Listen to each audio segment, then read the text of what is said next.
Hello, hello, good morning, good afternoon, good evening, welcome, welcome. Apologies if my voice sounds a little bit rough, but we're going to be getting started today with some replays from the World Championship Round 2. These are from the updated patch, and we've got some doozies here, if I do say so myself. So let's go ahead and jump in with some games. Welcome. A few people still filing in. Yes, indeed. Okay, let's start with... I apologize, I did not notate the groups that these are from. That's on me, but you players know who you are, and regardless, we'll have some great games to show. For those of you guys just want to watch, let's start with this one here. And we'll get straight to it. We've got Nils versus Maker. I believe I casted a game between my patron Spudhouse and Nils here, so this must be from the same group. Maker, a player I am familiar with from the past, definitely been around. Let's see, Tomb Kings versus Vampire Coast. This is an interesting matchup. Tomb Kings shooting versus Coast shooting. I would say that Coast shooting is better, but Tomb Kings are still probably maybe like number 5 or number 6 shooting faction, just because Beaushopty, their artillery is fantastic. Have great monster artillery too. Bone Giants are ridiculous, but they didn't actually bring any here, instead opting for sort of an archer type rush. Got a bunch of skeleton archers here, these sepulchral stalkers, which I did say Beaushopty are the only ranged monstrous infantry. That's not true. These guys also have a ranged attack, and we'll talk about that another day. Some Tomb Guard through the center, Nehekar Horsemen, fantastic unit overall, super cost effective in just about every situation.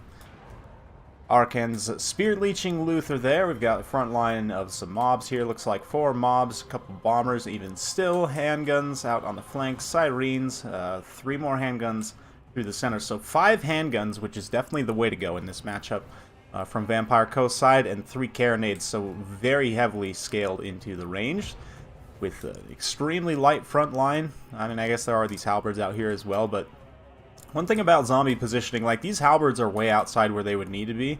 Honestly, I'd probably keep them tucked, like, right here, like, right inside these handguns, just because zombie positioning, like, pre-positioning is super important. Your zombies are so slow that to get them, like, reacting to a situation is just, you know, very silly. 23 speed, even compared to the 28 speed of these skelly boys, who themselves aren't known for their blazing fast hops. I don't know. They do scoot though.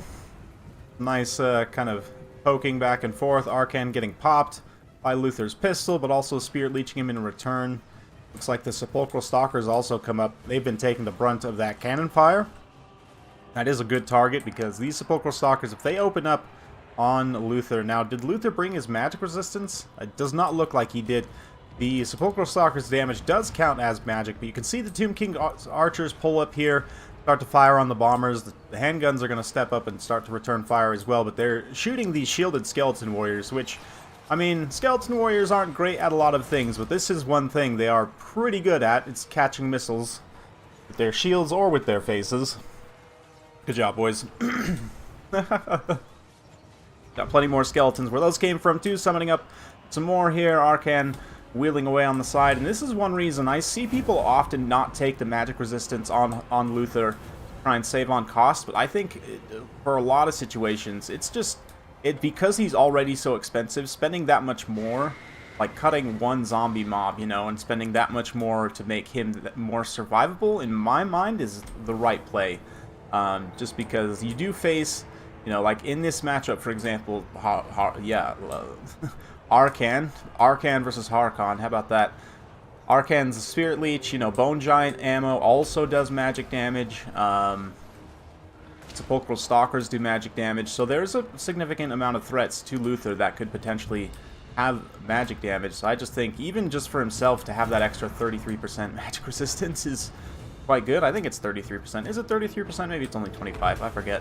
Anyway, Nehekar Horsemen wheeling up and around here. The Tomb King's line made contact with the zombies, and yeah, numbers of skeletons likely to win out here. The bombers still did do some damage, like out here on these flanks. Yeah, the Sirens not able to really protect the handgun mobs. They're getting inundated by the Nehekar Horsemen. Oh yeah, the Ekara Horsemen, super cost effective. Just all around, not shock cavalry, definitely melee cavalry, but they're basically like mounted Empire State troops that have, you know, certain better stats. Same thing over here. Let's see a nice collapse. I don't know if they actually have the order on this unit of handguns, but there it is. Arkan's having some problems though. Harkon obviously much more potent in melee. So he's, yeah, he's gonna drop down. And, oh man, Arkan might be in trouble here. The cannons are finally being shut down. Looks like we got the Summoned Shabti back there. Nekara Horsemen also back there. So things are looking pretty good for the Tomb Kings. Their archer line is mostly intact, which is really where a lot of this build's power comes from. Sirens might be potentially tough to deal with into the late game, but that just depends. If Arkan... I'm getting messed up now. Arkan can survive being popped by Luther here, he could potentially, you know, Spirit Leech them, do some other things. But this here could be a problem. Ooh, nice breath. Hornswaggle. Breath attack does count as magic damage from the Terror Goose. So, there's that. But, oh man, just look at these zombie handguns getting melted. Just absolutely melted here. Nekar Horseman screened nicely for Arkan. He's going to wheel up and out and away. Looks like something here. Taunt, probably on the Nekar Horseman? I'm not sure. On the Tomb Guard, maybe? But yeah, classic Archer rush ends up working out pretty well here. You can see Harkon now trapped on the ground, getting peppered by arrows. Just not a great day for him. Yeah. And there it is. Victory for Nils. And yeah, pretty good stuff just kind of across the board here. Tomb Guard didn't really have to do a lot. But the archers just mad value here, shooting down all of this zombie. That's the one thing. Zombies are good at shooting, but they're also very squishy. And with the Arc of Fire here and just protecting with these nice shields up front, advance and counter fire on these lines. At the end of the day, the Carronates do largely pay for themselves. Mostly, again, the Fulcral Stalkers completely shut down. Nekara Horsemen, though, yeah, 4 Nekara Horsemen's pretty strong, I would say. 2 of them, you don't need all of them to necessarily pay for themselves, but 2 of them definitely do. One of them just about. This one kind of got trumped on a little bit there. But from Maker's side here, like scaling this heavily into missiles, if you don't have the stuff to protect, it can be a little bit tough. Personally, I don't really play Coast without taking a lot of Hound units, just because they're your only kind of fast attack, ground mobility, and they don't necessarily trade great with Nekar Horsemen without support, but even still, you know, just to have something there that can kind of contest that engagement, potentially with support and with good kind of micro, good charges and so on, could maybe even win. But yeah, an interesting one. Anyway, let's go ahead and get to the next game between these 2 players. We can get Danson Wurzag here to act as a blocker. We don't spoil. This is a best of 3. So we're going to have at least one more game. And let's have a look at that. We got, yeah, Nils versus Maker once again. Nils coming in with Norsca. He's got 4 Skin Wolves. Very nice. Manticore, 2 Javelins, 2 Berserkers, 4 Marauders in the front line. Wolfric, and a Fire Shaman Sorcerer. Maker here with the Skaven. 3 Poison Wind Globes. Pretty strong. I think this is probably going to become, like, 3 to 4 Poison Wind Globes is probably going to become the new meta for Skaven. We'll see. Bracier Lord of Plague. We've got the Pit Fighters of Hell's Deep here. Bunch of Storm Vermin with Halberds, which is not a super common pick. Storm Vermin with Halberds actually have, like, really terrible stats in terms of melee attack and defense for the cost. But they're here. We've got a Brood Horror as well. And, yeah, a bunch of chaff. Yeah, let's see how it goes. Wolfric is on the Mammoth here. So, risking it for the biscuit against Skaven ranged fire, but let's see how it pays off. Globes will only do so much to a Mammoth, but nice initial volley just directly on the Berserkers there. That's pretty brutal. Berserkers now going to have to move up and fight their way through some chaff. All the meantime, these Poison Wind Globes can just be firing, generating some excellent value. Burning Head going to be roasting out some of the Poison Wind Globes, also getting a hold of some of those Night Runners. Oh, actual Night Runners with slings. I thought those were just chaff slings. I guess I should have paid attention in the load-in screen a little better. Javelins pull back. They need to stay set where they can fire at this Greyseer Lord Plague, but the Manticore really, I mean, the Brood Horror's here and it's somewhat of a danger, but I'd probably still be diving it down onto these globes. Yeah, here we go. Pit Fighters of Hell's Deep, though, also in a position to potentially just immediately rush in. Wulfric the Wanderer uses that Hunter of Champions on the Greyseer. He's going to try and get away. Maybe just charge that Manticore. But getting hit in the back from Wulfric is going to be very painful here. Brood Horror also rushes into that fight. Got the Skin Wolves now getting kind of caught up on the Storm Vermin here. So Storm Vermin, you know, Halberds are good against Norsca in a general sense, but we'll see. Storm Vermin right now doing okay. Nice little fireball there.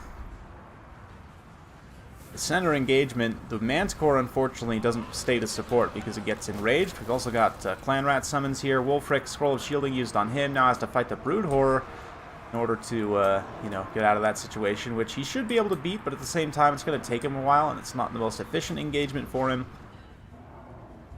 That Manticore swinging over here, going after the Greyseer, which is an okay target. You know, if the Manticore wants to go where it wants to go, that's not a bad option, honestly. Nice little Burning Head here, trying to get rid of those Night Runner slings again, but their loose formation does somewhat help them not get completely wrecked by that in comparison to other ranged units. Yeah, these Poison Wind Globes, just this one in particular, been free to fire more or less the whole game. Skin Wolves chasing a bunch of routing units, though. Skaven do have quite a few resources gone, but tough to see those all those units forgotten over there for Norsca. Storm Vermin, this Greyseer literally just sitting on top of the Storm Vermin. Like, aha, you can't get me here. That's funny. Wulfric still tanking out in this center fight. Halberds haven't really arrived yet. He has done pretty good damage value, but now some of the Storm Vermin are going to start to collapse the center engagement, and that will probably be the end. Yeah, balance power kind of tipping against Norsca. But let's see, Hunter of Champions used once again on the Greyseer. There's not really a lot of direct follow-up, but it looks like the Skin Wolves and Wulfric are going to try and get there. 3 units of Storm Vermin with Halberds, though.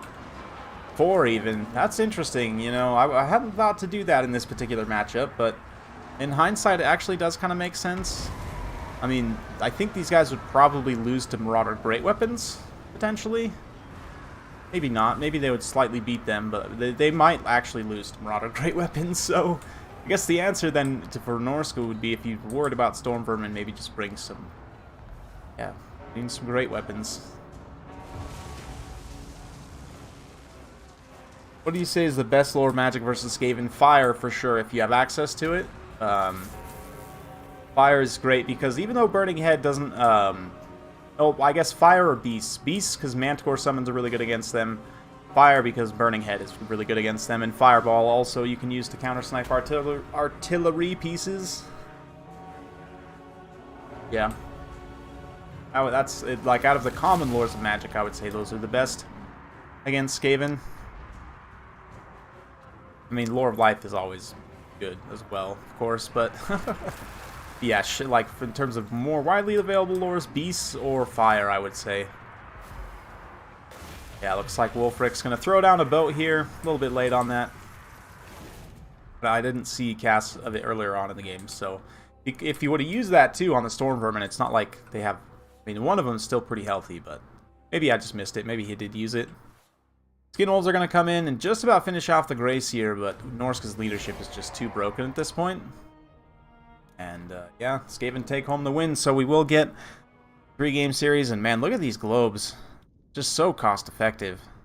1535 on one of them, and that's great stuff. That's if you don't shut them down. Even the other ones, if you do shut them down, a few good volleys on key units, these guys will pay absolute dividends. It's not as oppressive as the Mortars were.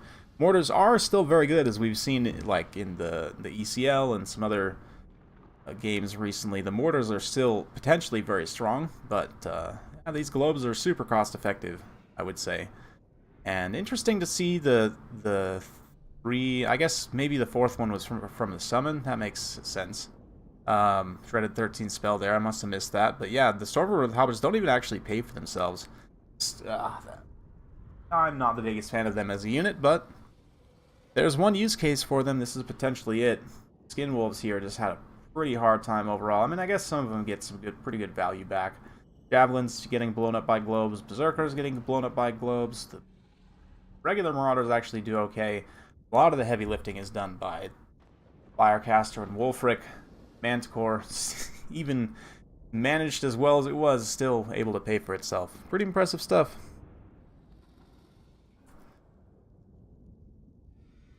Let's do this.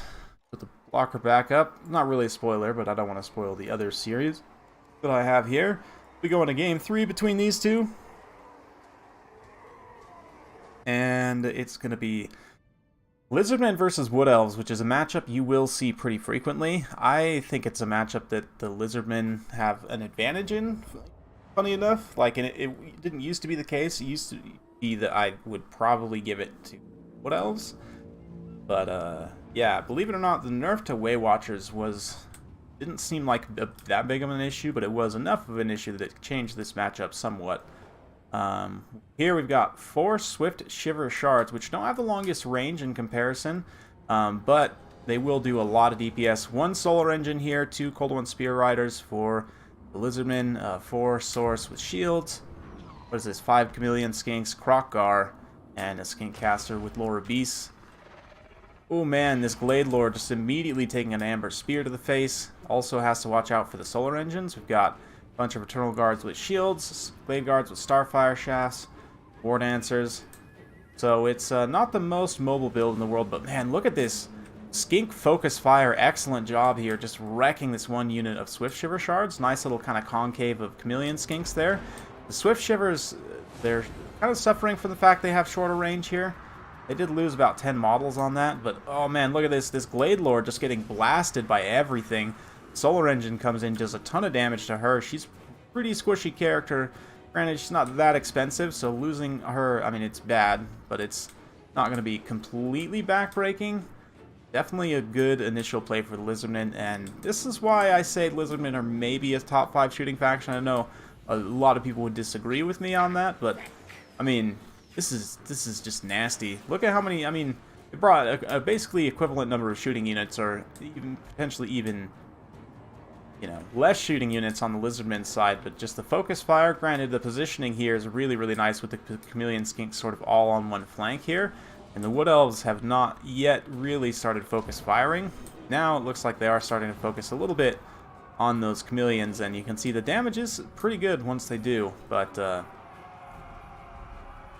yeah, kind of like switching between these different targets here. And the biggest threat of all is really the Solar Engine. Like in this situation, you would want to push up and try and get your archers within range to all focus fire, like all the Swift Shiver Shards and all the Starfire Shafts against the Solar Engine here, because it's definitely the most threatening. I mean, Krokgar is potentially a big issue as well, but you can kind of manage him to a degree.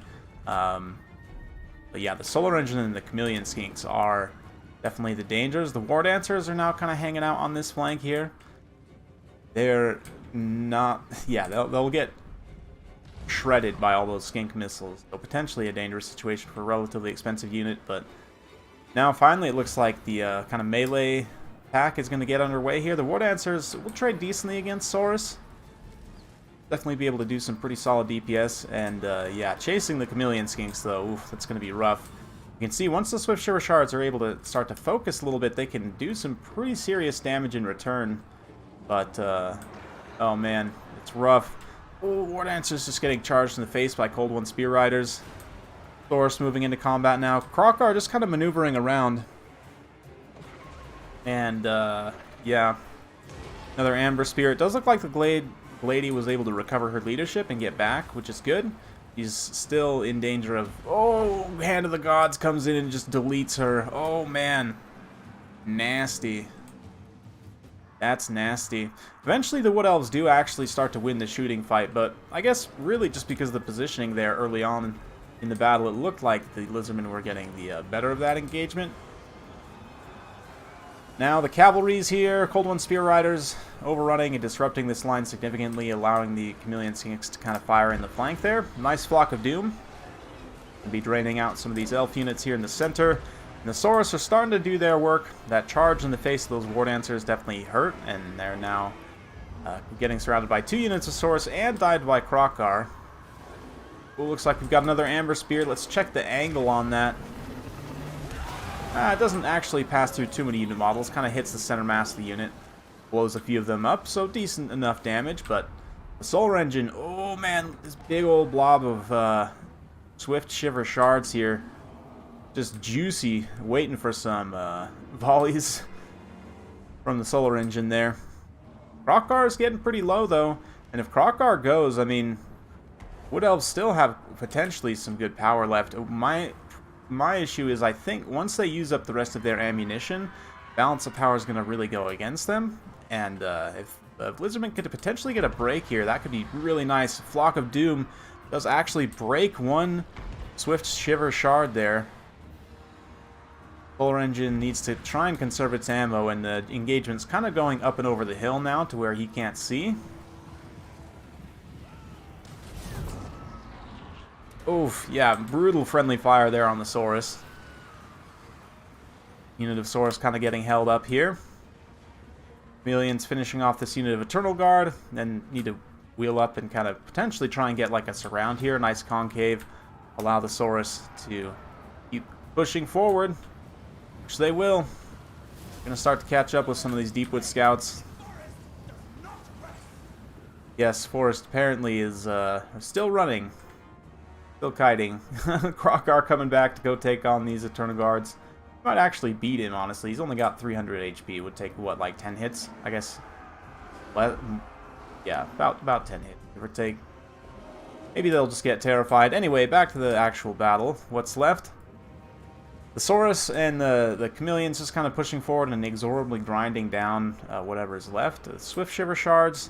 You still have a pretty decent amount of ammo left, but at this point they're going to be under a lot of pressure. And once the Solar Engine kind of gets to the crest here where it can start firing, get a good line of sight, especially like over on this side blob right here. Last few Cold One Spear Riders charging in. Oh man, and once again just wrecking the Source on the friendly fire. And no more ammunition from the Solar Engine. That's fine though. A lot of these archers are starting to shatter. And yeah, there's been in a pretty commanding position. If you're curious, Krokar did actually beat those Eternal Guards.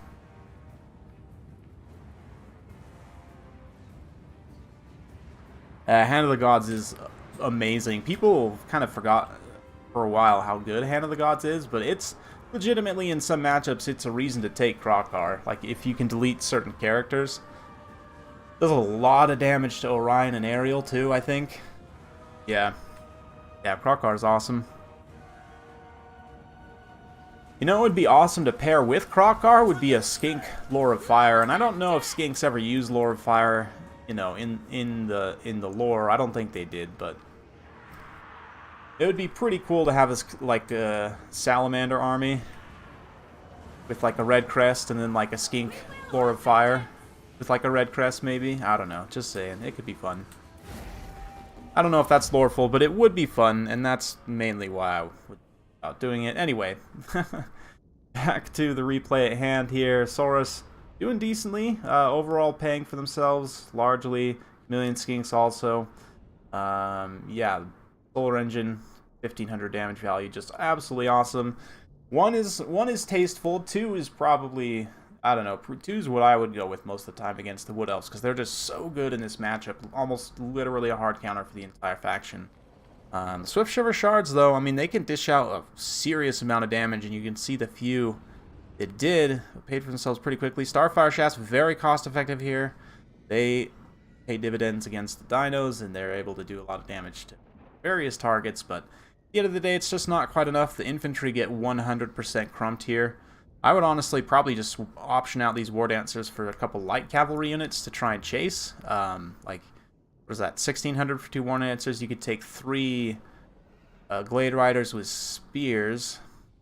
and use those to chase routing skinks, especially chameleons. If you get them routed, you really don't want them coming back. So, yeah, I would probably take a little bit of light cavalry myself, but overall, great series, very well played to both players. Yeah, Maker, credit to Maker for keeping that one very close. His Lord getting blasted at the very beginning of the match by Hand of the Gods and by the Solar Engine. Wow. Good stuff. Put Dancing Warzag back up on the screen, and we'll go to the next series.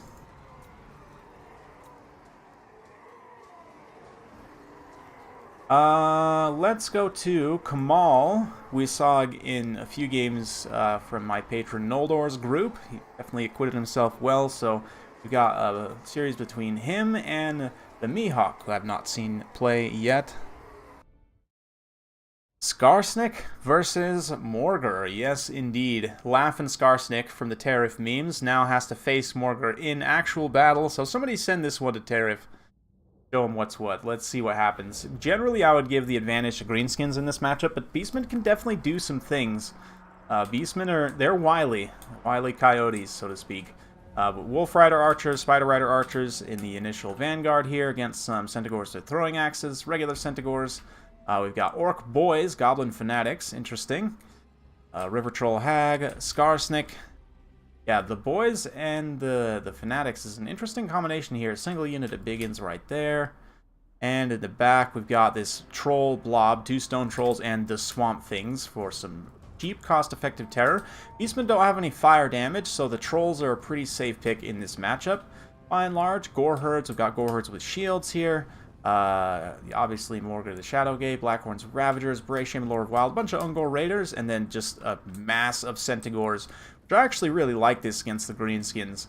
If you can shut down their mobility, these Centaurs will largely pay dividends. Cygor is also pretty good in this matchup. Yeah. Troll Blob does reveal itself. Swamp Things are going to be pretty critical. Is there Aspect of Dread Knight? There is also Aspect of Dread Knight, it looks like, from the Giant River Troll Hag, so she can give terror to any unit. Is pretty strong. Let's see. Got some Fanatics, 8-peak Loons underway against Ungor Herd. They're going to beat the crap out of those Ungor Herd. Yeah, and they do unleash the Fanatics through the lines. Get some nice damage through those Centaurs and through the Blackhorns Ravagers. Centaurs immediately getting Spirit Leeched, Mithered, just massed on by Trolls, so really rough for that one unit in particular. But some Spawn Summons in the back line, actually kind of getting this concave of Archers here somewhat. But some really, really nice focus from the Greenskins, focusing targets, keeping their force kind of concentrated here. Some people might call it blobbing, I call it force concentration. But yeah, Waaagh already being popped, a very early Waaagh, and it should be said this is a very high model count army for the Greenskins. So they can actually charge it up pretty quick, and that will largely turn the frontline engagement. And this is one of the reasons why I say Greenskins have such an advantage in this matchup, is because if Beastmen try and go for a rush, it's really hard to outrush the Orcs. I mean, it's very difficult. Well, actually, 2 units of Biggins here. Must have missed that other one. But Aspect of Dread Knight does actually cause terror on an area of effect of units here, which is interesting. Able to get some quick terror outs on some of those Gores, but Stone Trolls having a little hard time of it. We got summoned Cygor and summoned, yeah, summoned Chaos Spawn in here. Skarsnik also. Morgr actually trades very well in a 1v1 with Skarsnik because of the regeneration and the poison. The fact he has pretty good non-AP weapon damage, but the Trolls are going to start to even things out a little bit here if they can hold their leadership together. Those look like the two, yeah, actually all 3 of them, yeah, routing at this point, so that's a problem. Biggins are moving in to mop up. Can Skarsnik survive? That's the question. Really nice ranged overwatch from the Ungor Raiders here. Just doing the leadership damage on the Trolls is enough, even if you're not doing an actual damage. Do the Stone Trolls? But Skarsnik holds out for the time being. More spawns summoned here. But with the Biggins now in the fight, they're going to do a great job of trading against these monsters. And like the Cygor is summoned anyway, so mostly just wins magic cost being lost there. But if the range units for the Beastmen can kind of focus, They are starting to get behind, though, on the balance of power. The Greenskins are, that is, because of all the summons. And the fact that leadership has taken a significant amount of damage here. Yeah, the really nice focus fire, and the throwing axes, too. I mean, Stone Trolls do have 25% missile resistance, but it's only 25% missile resistance against legit armor-piercing missiles like those throwing axes. It's only going to do so much. Summon Cygor does go down here, but not before doing a significant amount of damage. River Troll Hag does get routed there. Would really like to see some of these Centaurs detach and chase her off, make sure she does not come back. Oh, another Summon Cygor, though. Wow. It's just going all in. I love it. All in for the Cygor summons, which 2 Cygor summons pretty impactful, and using them both in melee to terrify and do damage to the Greenskins, which I love that. Skarsnik now has taken too much damage, and the Beastmen able to withstand the Greenskins' furious assault here. I do think the skirmish cab play had a big part to do in that. Like, these skirmish cab looks like have been kind of chased around and harassed by the Centaur. Haven't really been contributing to this mainline fight much, or trying to like mop up these raiders, for example, but yeah.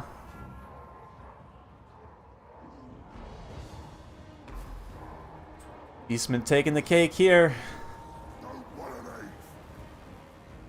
Skarsnik, yeah, Skarsnik's going to try and recover. He's got still some of his skirmish cav left, but there's just so much for the Beastmen. Yeah, it was going to be tough. But, yeah, credit to Mihawk there. It was a tough one. I mean, Beastman able to turn around a little bit there with the Cygor summons in melee, which is always a good time. We don't get to see the value on that, unfortunately, but I'm sure they got really, really nice damage value. And using them to fight the Stone Trolls, too, which, you know, you would think the great armor-piercing damage in melee. Makes sense why they would do well there. The Centaurs don't need to do a lot, although some of them do pay for themselves. Throwing axes, though, are an awesome pick in this matchup, as long as you can keep them safe from the Spider Riders. Wolf Rider Archers, which they were largely able to. Stone Trolls doing a decent job. The Swamp Things, I don't know, if you do have the Terror on the Troll Hag, I don't know if you necessarily need Swamp Things. Just a little bit of food for thought there. But Biggins doing a great job, as always. The 8-peak Loons as well. Getting some nice Fanatics cast boys. Trade pretty cost effectively here across the board. 115 kills, wow, not too bad. These guys. So, yeah. The end of the day was largely the Cygor summons, because like the damage value on most units here is pretty good. Like, most things paved for themselves, but yeah, you have the extra value of the Cygors there, and this Chaos Spawns, of course. Let's go ahead and get Dance Warzak back up. We'll get to the next game. I see we have the Mihawk in chat here. Awesome. Watch this series with us.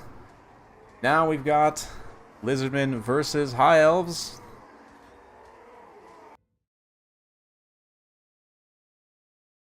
And double solar engine, 3 chameleons, 3 javelins, 3 Saurus, Mazda Mundi, and a couple Cold One Spear Riders. Very straightforward. Vanilla build, no DLC units whatsoever, and yet it's incredibly strong. That's just nature of the beast for Lizardmen.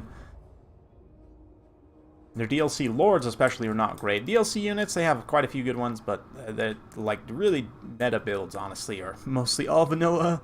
Gotta love Mazda Mundi. Just a power move here, just facing the wrong direction.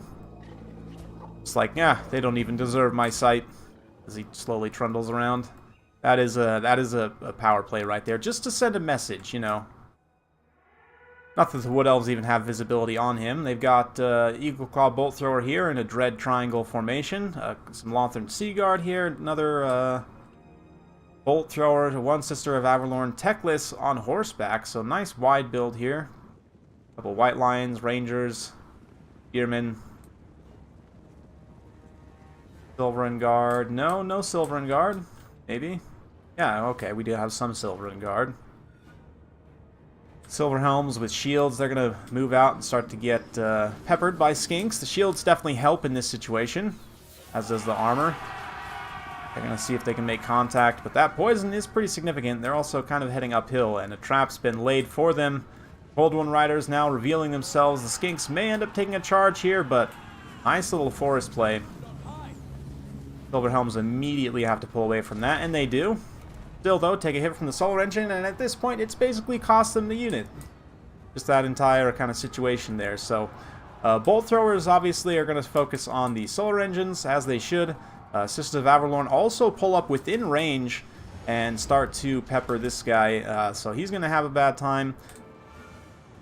Nice counterplay to the solar engines, but look at this, shutting down the bolt throwers. Those solar engines able to pinpoint accurate, with pinpoint accuracy, blow up some of the bolt thrower models there.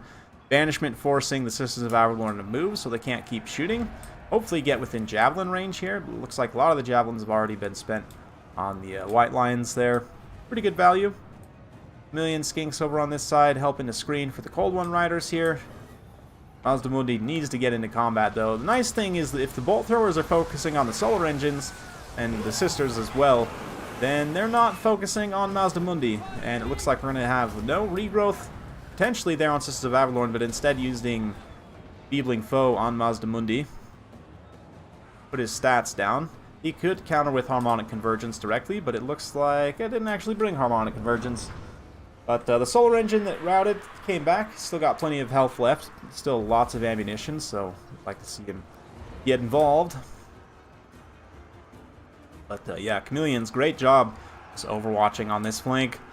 Keeping those spearmen tied up and occupied. Sisters of Avalorn coming a little bit far forward here. The nice thing about Skinks, I don't think Skink cohorts will even beat them in melee, because Sisters of Avalorn have really nice attack and defense stats.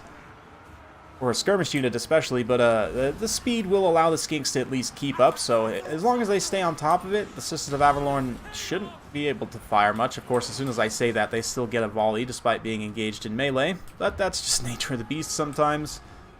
Solar engines peppering whatever targets, just blasting whatever targets, I should say, that present themselves.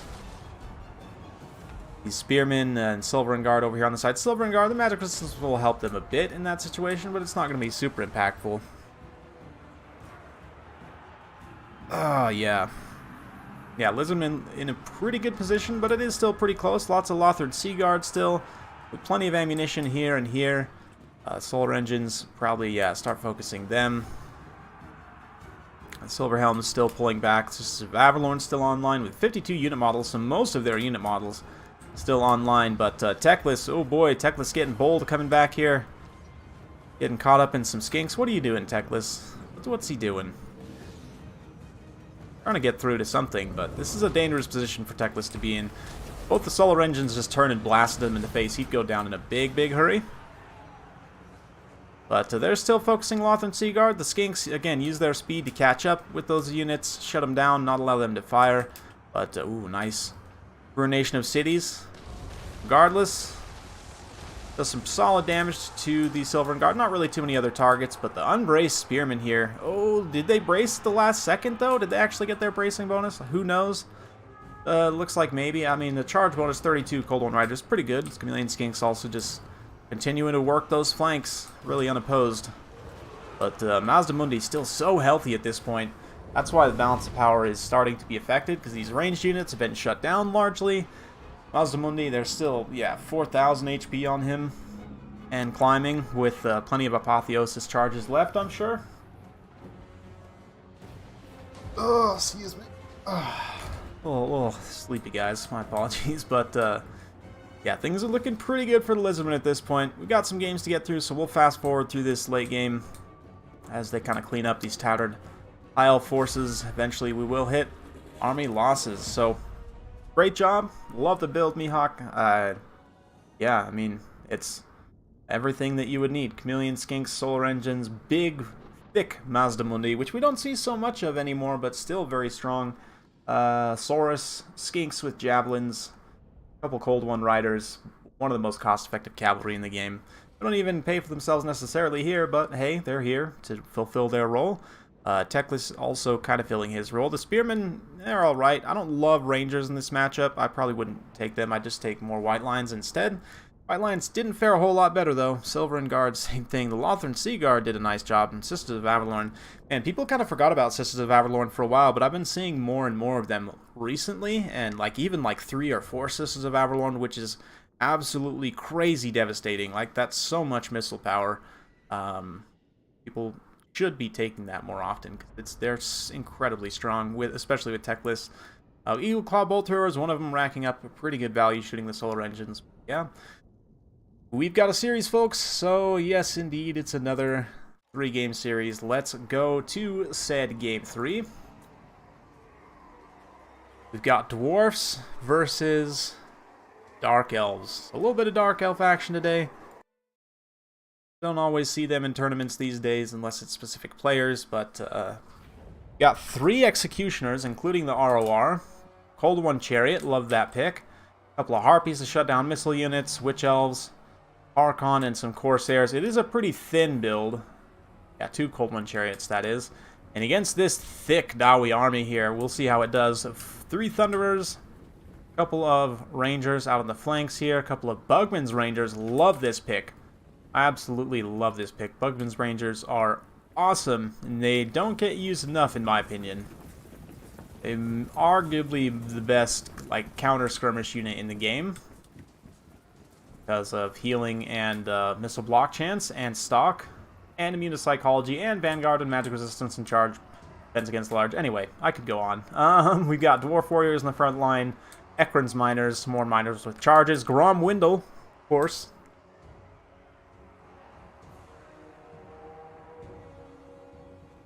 Yes. Let's see how it goes. There's no artillery to really pressure here, so both players can kind of take their time to approach. Grombrindle versus Lokir. I think Lokir actually trades pretty well. Grombrindle just has way more HP though, so I'd imagine he wins.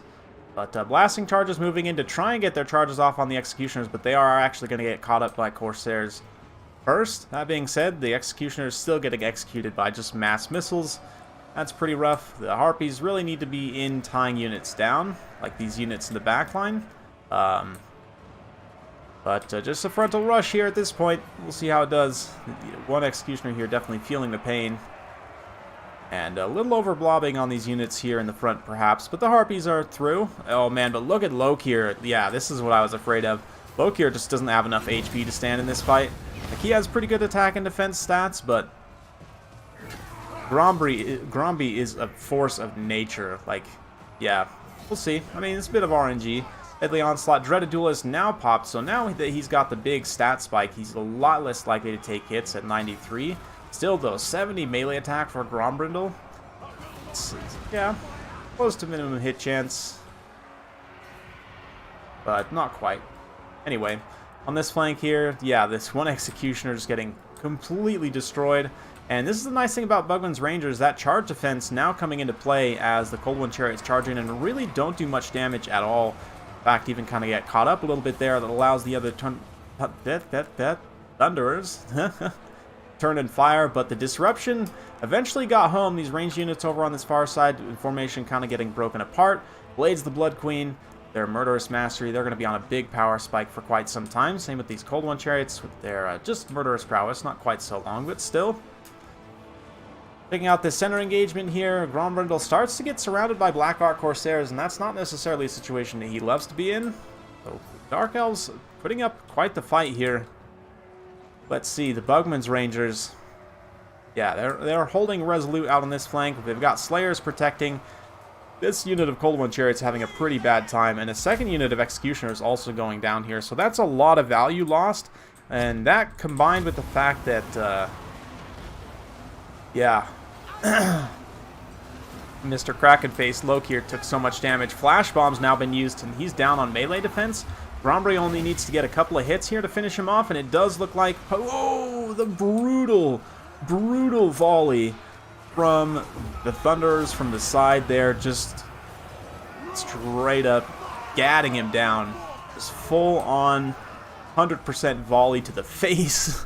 That Kraken mask lit up with all kinds of holes. Blades of the Blood Queen are like, hey, don't do that. And they start chasing, but that's going to expose them now to quite a bit of fire from the Bugman's Rangers and these other Rangers here. They're going to get blasted by some charges. So the Dawi missile line holding strong for now, and Bugman's Rangers charging from the side. They don't get their charge, bracing. But even still, they're going to recover from that. You can see the healing start to tick up a little bit there. And they're not pushovers in melee. Their stats aren't necessarily great for the cost, but they're decent enough. Yeah, Blades of the Blood Queen are still definitely dangerous, even in this super wounded state. They are surrounded, getting shot from all sides, but they could potentially come in and finish off Gromby here. But that's basically it for the Dark Elves at this point. He is good against a lot of Footlords. Like, he could potentially win against a lot of Footlords. The problem is Gromby just has too much HP, specifically. Like, Gromburndle is one of the best Footlords in the entire game. Lokir's maybe top 10. Somebody asked earlier about top 5 shooting factions. Dwarfs, I would maybe put at number 1. Yeah. Dwarfs, Coast, of course, Empire, Tomb Kings, Skaven, Lizardmen. I mean, I know I just named like 6 factions, but they all kind of float around from time to time depending on how I'm feeling on a given day. But yeah, great job taking home the win there, Mihawk. Love this build with the Bugman's Rangers. They largely pay for themselves and also tank damage very well from the chariots, kind of helping to bog, especially on that one flank, bog that one down. Slayers getting their value back as well. Thunderers, man, look at this. Awesome job with Thunderers. Dwarf Warriors with great weapons. One of them actually does pay for themselves, which is not necessarily common for Dwarf Warriors in terms of damage output. The Miners with charges, though, man, Ekron's Miners, I love these guys. Their charges do a little bit of extra damage, and they have more of them. Certainly a worthwhile upgrade, in my opinion, over a regular Miner. And the regular Miners, even themselves, do pretty decently. So, Gromwindle, yeah. He is a force, like I said. Lokir, just a squishy elf. He's not a thick, you know, god dwarf, basically. Harpies do a great job, though, helping to bog up some of those missile units. I really like Harpies in this particular matchup. Against any of the like heavy missile factions, Harpies are awesome. A win is a win, GG. Yeah, thanks, man. It's yeah, everybody makes mistakes in every game, but like even the games that win the Ever-Chosen, like the player that wins, even still arguably makes mistakes in those games. Anyway, let's go ahead and get to the next series here. Big thanks to everyone for coming out. Kraken Lord brought knives to an axe fight. Yeah, exactly. Exactly. Next up, we're going to go to Valkanos. For those of you guys who don't know, Valkanos does have his own YouTube channel, so this one's probably been casted by him on his own YouTube channel, but just wanted to give him a little bit of shout out and publicity, so we'll be casting this series between him and Alpha Noob. And we've got a Greenskins mirror, folks. Yes, we've got a Greenskins mirror. Alert, alert. Grom the Paunch versus Skarsnik, a Goblin grudge match. We've got a couple of Wolf Rider Archers here, Mangy Marauders, Spider Riders, Wolf Rider Archers on the opposite side. Yeah, for Grom's force here, he's got a bunch of Savage Orcs, 3 Trolls, including the Swamp Things, a couple of Stone Trolls, Savage Orc Biggins. We've got the 8-Peak Loons here, Night Goblin Shaman, and Debiggin! Skarsnik brought Debiggin. Oh, man. How's that for a tech piece in this matchup? Night Goblins, we've got Savage Orcs here, we've got Savage Orc Boys, some Forest Goblin Spider Rider Archers, which is, you know, when you actually say the full name of the unit, like, that's 5 words. That's too many words. But, yeah, let's check this out. Oh, brutal hit from Debiggin. Oh, these are just regular trolls. They're not even stone trolls. Wow. Interesting stuff. Nice Vindictive Glare there. Still not finishing off any unit models. But this big old skirmish cab fight. What's the counter for Spider Riders? Well, is it Wolf Riders? Let's see. Wolf Riders are getting poisoned here, but they do actually have more DPS, technically, because they have more models, right? 60 unit models on Wolf Rider Archers. But this is what we like to see. Greenskins line rush, smash into each other with Savage Orcs. Savage Orc Biggins versus the Savage Orcs. Let's see. The Biggins are quite a bit bigger, as you'd imagine. They are going to kind of butcher each other, though. Wow, the Savage Orcs actually trading pretty well against their Biggin cousins. That's interesting. Not sure exactly what happened there. But, yeah. Biggin throwing rocks here in the center has done quite a bit of damage. This troll still, though, only lost a single unit model. Skarsnik standing firm against the Chariot Lord of the Greenskins. Grom's force pushing forward on all fronts. Wow, that was a pretty interesting. The Savage Orc Biggins eventually win out over the Savage Orcs, though. Nice little Vindictive Glare. That's not Vindictive Glare, Gaze of Mork. That's right. From the Orc Shaman there. A nice little Fanatics cast against the 1/8 Peak Loons. End up going through the Savage Orc Boar Boys. Other 8 Peak Loons have not used their Fanatics, I don't think. Haven't seen them if they have, but the Biggin just standing in the center. He used up quite a bit of its ammunition already. Has just been smashing trolls. And as far as like tools allocated to go after the Biggin, really, unless it got surrounded by trolls here, not sure what he could really do about it. Just, you know, keep fighting. A Wah being popped on the one side. We should see, in theory, Wah popped soon for the other side as well, but let's keep an eye out. It does look like, nope, not quite yet. Skirmish engagement, though, definitely went in favor of Skarsnik's force. I mean, I say that. He's got, like, these skirmish cav operating freely over here. There's still these skirmish cav operating more or less freely over here for Grom's force. But, yeah, this is...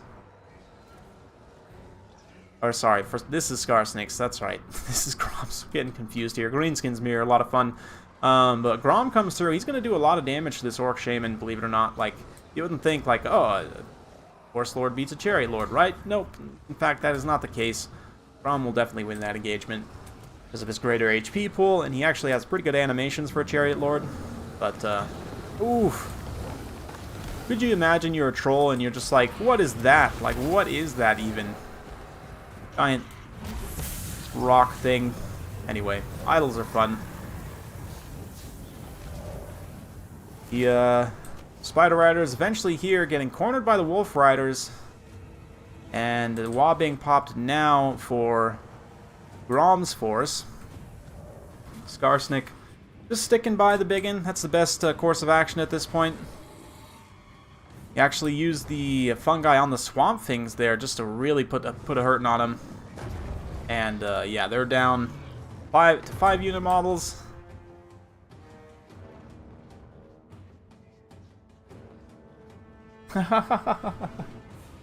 A mirror match, yes. The idol. Idol's fun, definitely, in this matchup. In the mirror match here. I mean, there's some clear counters to it, but right now it's seeming like it's a pretty solid pick. Still got basically all of its HP left and can continue to throw rocks, either reload, you know, and take a bit of HP damage, or just stand and fight. But throwing rocks at the trolls is something I hadn't even thought about. Does look like he refills a little bit of ammo there. So let's fast forward through this kind of late game kite. Grom getting kited by Wolf Rider archers over here. Or Spider Riders, rather. Spider Rider seeing off some forces there. Skarsnik comes over to help finish off this Shaman. Gotta teach that Shaman a lesson. Yeah, some gobbo screaming in there. It's hard to tell if it's in joy or pleasure or anger or pain. All kind of sounds the same at the end of the day. Yeah, right. It's a little easier if you turn on alliance coloring, but yeah. It helps if the mirror match players take sub-factions. It helps a lot with the banner identification. They're not required to, of course. But yeah, let's see. Nice Vindictive Glare there. Oh, point blank dunk rock in the face from the Biggin. I keep saying Vindictive Glare when it is in fact Gaze of Mork. Vindictive Glare was not even on this Night Goblin Shaman. He's getting routed. Looks like the Gromite Skirmish Cavalry eventually ends up winning the day here, so it's probably going to come down to the Idol versus a bunch of Skirmish Cavs. Skarsnik does get caught out here, but actually ends up using... Yeah, maybe Grom won't even stick around that long. Fermented Fungi is used. He gets hit from a couple... with a couple rocks from behind. Skarsnik's able to finish the job. Show who's the boss, why he is the #1 gobbo. Fists of Gork on him as well. giving him a nice little stat boost there. Not going to get surrounded by Spider Rider archers, but, I mean, they can only do so much. He's got anti-large Fist of Gork still active to give him 79 melee defense. There's these skirmish cav all going to be coming back from here as well. Let's see. Nice little blob for the biggin to throw into. And at this point, the issue is there's just really nothing to kill the biggin. Oh man, trying to snipe Grom with the rocks there. Did the Wolf Riders win out over the Spider Riders? I think they all just kind of killed each other. Or maybe they eventually just stopped shooting each other and went after other targets both. But there's something happening over here. What is this? Oh, it's the River Troll Hag. I was like, I thought these guys would be coming back. But no, they're actually just kind of having a little powwow here. River Troll Hag smacking them with her fish bag. While they just kind of shank her in the ankles. Skarsnik is basically an anti-large Skaven assassin. In a way, yeah. He is the ultimate spear lord, if you think about it. He's got a really solid amount of HP, and he can't get knocked over, so he is, yeah. He is the ultimate spear lord. Unfortunately, ultimate spear lord does get surrounded by some trolls and biggins and some other targets that are actually a little bit more threatening, but oh man, the biggin coming in with the rock dunk right there. Look at that balance of power. It just loves the biggin right now. Let's keep fast forwarding. It's going to be pretty close.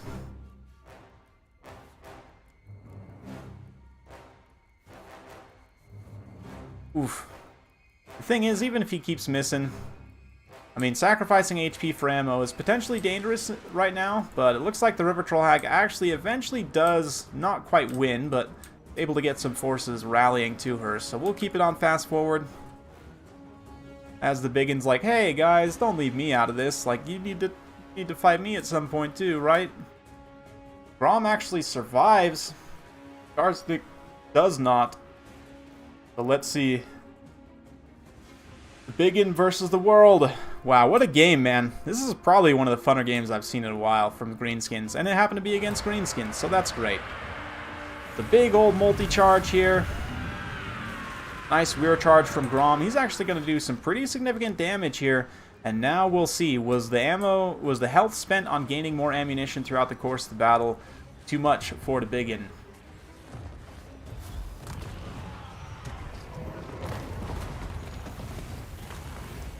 Oh yeah. Let's see. We'll just soak up the animations here for just a minute. Even though this really is literally just the biggin fighting a bunch of really tattered stuff here. There we go. Oh, looks like he's turning to fight Grom. Oh no. Oh, smash. That's gotta hurt. Biggin's hurting too, though. I mean, the River Troll Hag comes in. She's gonna do AP damage from the side. He gets a few hits here. The painfully slow attack animations, though. Ah, there we go. Just smash the Troll Hag aside. That's the way to do it, apparently. Oh, is he going to throw? I thought he would maybe throw a rock right there. Looks like the biggin, unfortunately, not getting many attacks here, but oh man, just smashes the Troll Hag right in the teeth. She is going to get terrified probably immediately. Or is she actually immune to psychology? She is. Wow, interesting. I guess that's from Grom here. Oh, Grom takes a hit like that, and look at those wild balance of power swings back and forth. That's the thing, up to 960 weapon strength. This rogue idol, as it is very damaged, it is also very dangerous. And that's pretty much game right there.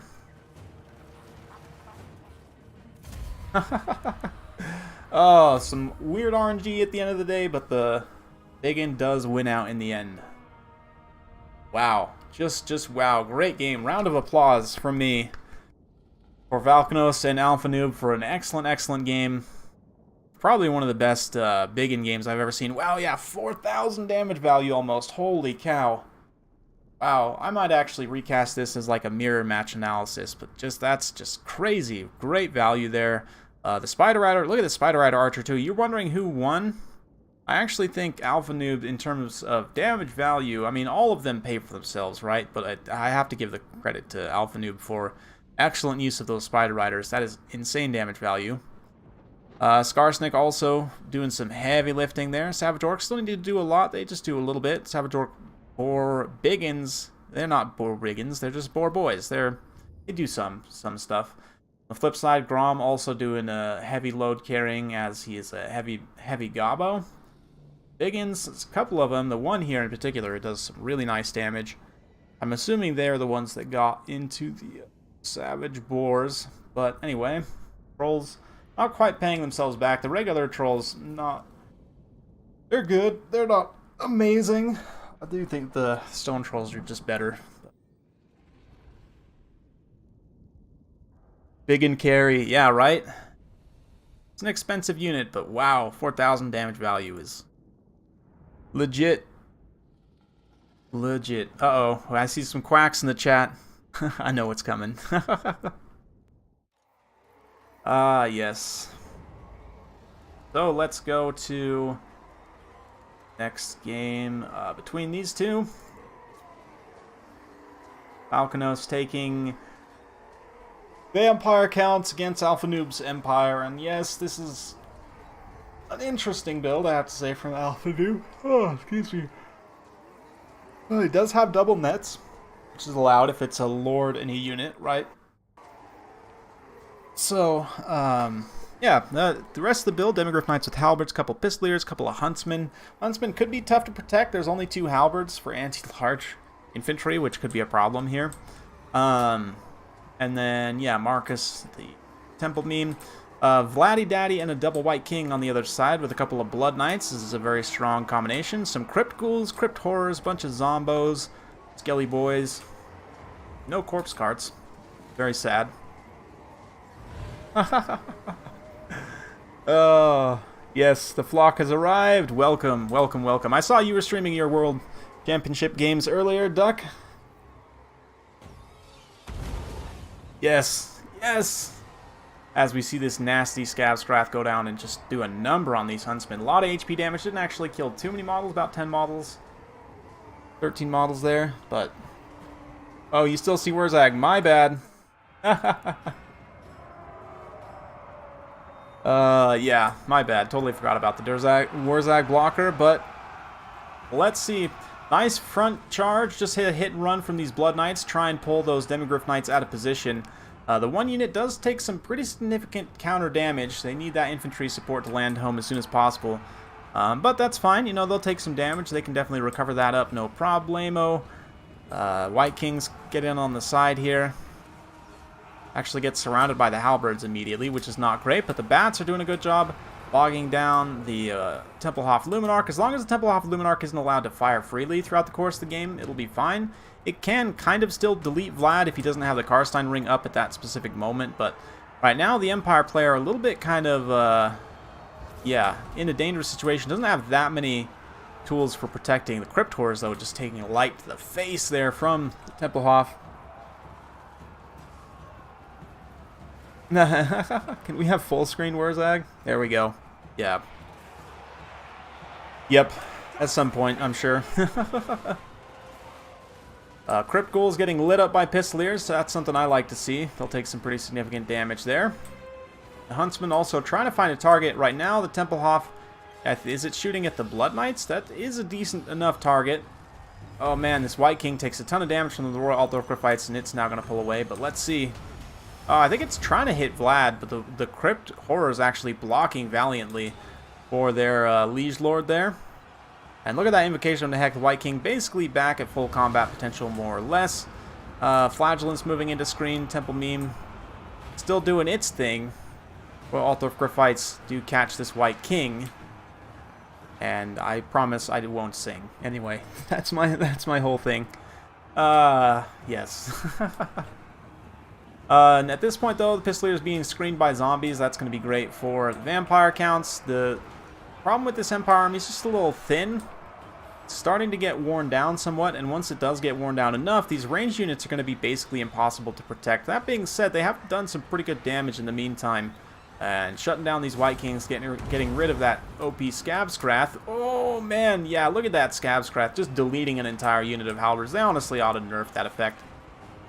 It's kind of ridiculously strong. Does carry vampire counts in a lot of situations. But right now, Empire actually slightly ahead on the balance of power because of damage done to various units. But this is not good. The Royal Altar Cryphites caught up in this blob here. Marcus uses a net to try and bail them out, but... Ooh, Amber Bow used there to take down a few more Blood Knights. The Huntsman firing in. This is what I was talking about. With this much ranged focus, like, there's not enough really to protect once it comes down to it. And these Royal Altar Cryphites are going to get a regrowth. They're going to stand and fight, but it's just them, right? And the Flagellants in this huge blob of Vampire Count stuff, including, you know, Crypt Horrors, including Blood Knights, including Vlad himself. It's way too much for them to handle, so Royal Altar Cryphite's gone. That's another big power piece done for. Grave Guards basically don't have anything to oppose them.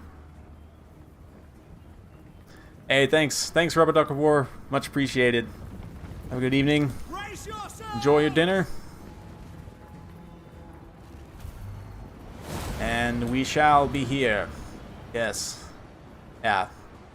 Marcus now feeling the wrath of the Double White King with anti-infantry. It's like actually on the, is that the Barded Skeletal Steed? No, I think it's just the regular Skeletal Steed. Maybe it is Barded. Demigryph Knights do come back, though. They've got about 2,000 HP, so a decent amount of stopping power left. Let's see if they can finish off one of these White Kings here. A lot of the forces that are chasing are crumbling, so potentially the Empire could get set here and continue to fire with some of their ranged tools. But really nice, brutal charge from those Blood Knights, just completely wrecking what's left of the Royal Altar Cryphites. That open field charge like that just completely eviscerates them. Here in the center, we've still got some Unbreakable troops fighting, but they're largely done for. And yeah, you can see with the Royal Altar Cryphites going down, with Marcus now being compromised, starting to take significant damage, it's really not looking good for the Empire. Another Luminarch shot been used to blast the Blood Knights here.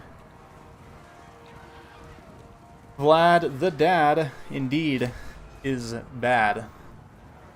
Anyway. Yeah, fun stuff. Fun stuff. At this point, I think we basically know the conclusion of this battle, so let's fast forward through.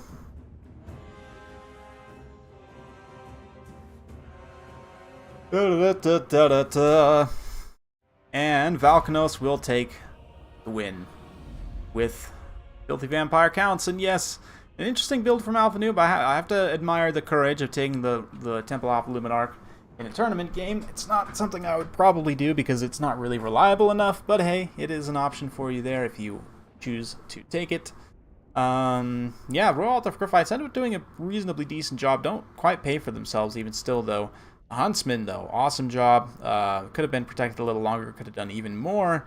Like, really, you cut the temple meme, and you just take more, like, halberds, and I think this build probably works pretty well, all things considered. The Blood Knights, there's only 2 of them here. You could possibly even see 3 or 2 Blood Knights plus, you know, other additional cavalry. But the Crypt Ghouls, interesting choice. I mean, they sometimes pay for themselves in this matchup, like this one did here. Graveguard are basically always awesome. Crypt Horrors, the mass and poison is nice, definitely. Vlad doesn't have to do a lot, but the White Kings, man, those Scab Scrats, absolutely ridiculous. Vlad double White Kings, hard for many factions to deal with. That's true. The Scab Scrats are just, or like you go Kemmler double White King, like just the double Scab Scrat is insane. They really ought to nerf that item. Anyway, let's go ahead and promise I won't forget about Dance to Warzak this time, but let's go to the 3rd game in this series.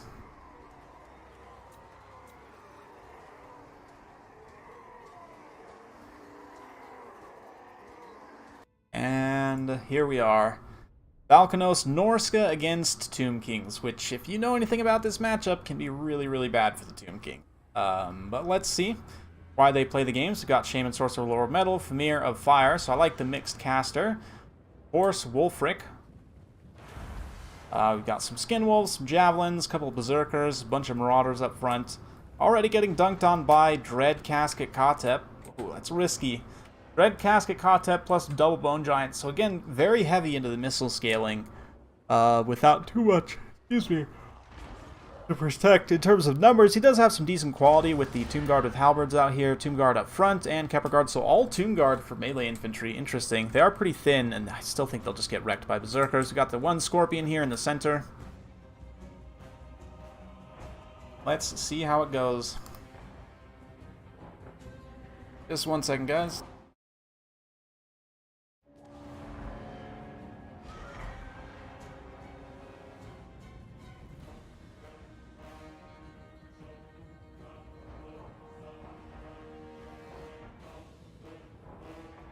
Okay, apologies about that. And we're back. And the Norskins are still advancing, taking some flack, but nothing too much. Skin Wolves, did they actually lose models from those Bone Giant shots? It looks like they did. A couple models down there.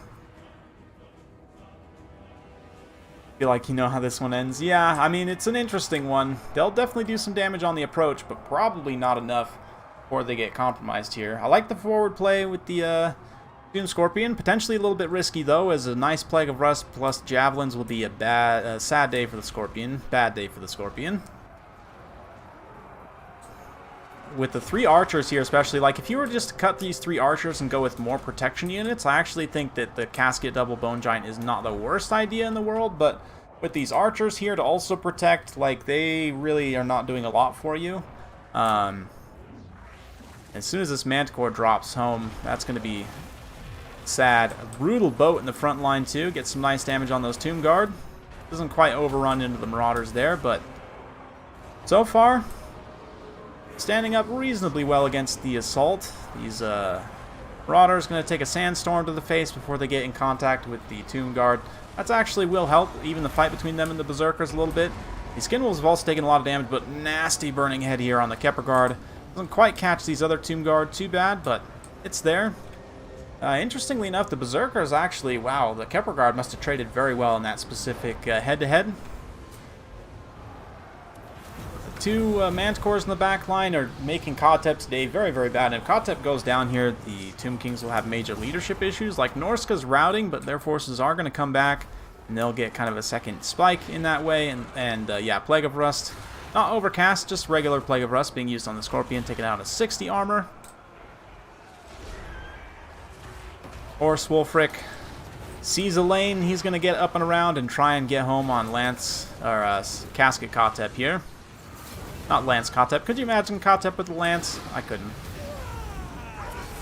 And this is going to go a certain way for Kotep. Let's see. Those look like... Yep, he's done for. The Bone Giants still firing. Kepler Guard are still alive here as well, so maybe there's a chance that the Tomb Kings could still win this, but losing out Kotep is a pretty big loss. Doom Scorpion also goes down there. And all these archers are just getting blended up by Berserkers right now. Tomb Guard trying to help defend, but there's Skin Wolves in here, there's Manticores in here. They just probably lost Kotep right there. Brutal friendly fire shot right into the center from the Bone Giant, killing a bunch of the Tomb Guard and Skeleton Archers as well. So, yeah. Let's see. I think we probably know how this ends, but let's watch just to make sure. I mean, the Bone Giants are still both very healthy. Javelin's maneuvering up to get into a position to fire on the Bone Giants. Bone Giants by themselves, though, will only do so much. Summon Shabti coming in a little bit late to the party. But going to try and get a full surround on Wolfric and just take him out, I guess. And they do actually get the summon off in a full surround. Not quite a full surround, actually. They're kind of on the side of him, but at this point, the Bone Giants' Plague of Rust here, plus the double Manticore, or Final Transmutation, rather. Wow. Nasty. Javelins, I guess, by themselves and the Manticores are enough to do it, huh? The Famir, I guess, is sundering his armor somewhat, if the Famir is getting attacks. It doesn't look like he is right now, but let's assume he was earlier. Well, that's nice. Bone Giant down. The other Bone Giant's time is, you know, limited on this earth. Another nice burning head just to send a message to the Kepler Guard. And that'll be a victory for Norsca. So nice job for Valkynos. Takes home win on the series. Great job by Alpha Noob as well. That first game, man, that was one of the more fun mirrors I think I've seen in quite some time. So yeah, round of applause. Whoop, as I smack my mic stand, my apologies. Round of applause for these players. Big thanks. Got a few more series to get through. Sit tight. I'm going to go grab a drink of water, so we'll be on break for just a minute here. Let's put Dance and Warzag back up, and we'll go ahead and blow him up to full screen. Just just for you. There we go. And let's get a little music going. There we go. And I'll be right back.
And I am returned. Oh yeah, such a banger, man. This track is lit, and Wurzag is digging it.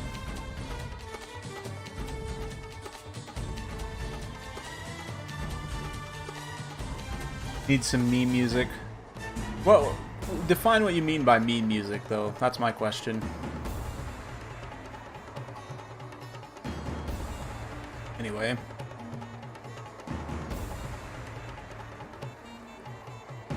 Thanks, Wurzag. Appreciate it. Let's go on to another series here. I've got time for maybe one or two more. We'll see. Depends on how long the games are. So I won't be getting through everything we've gone through today, unfortunately. But yeah, some of these other series I'll be casting as post-cast.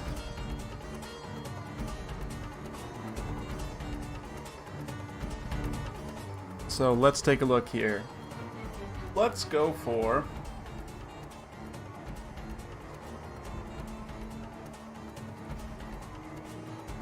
let me just look through these here real quick and decide.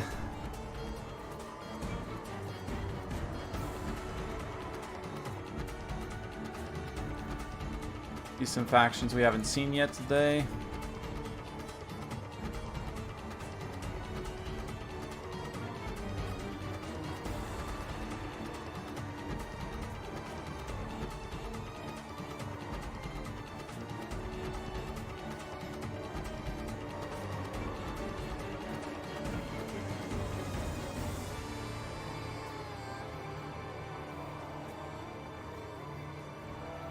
Okay, let's do this one.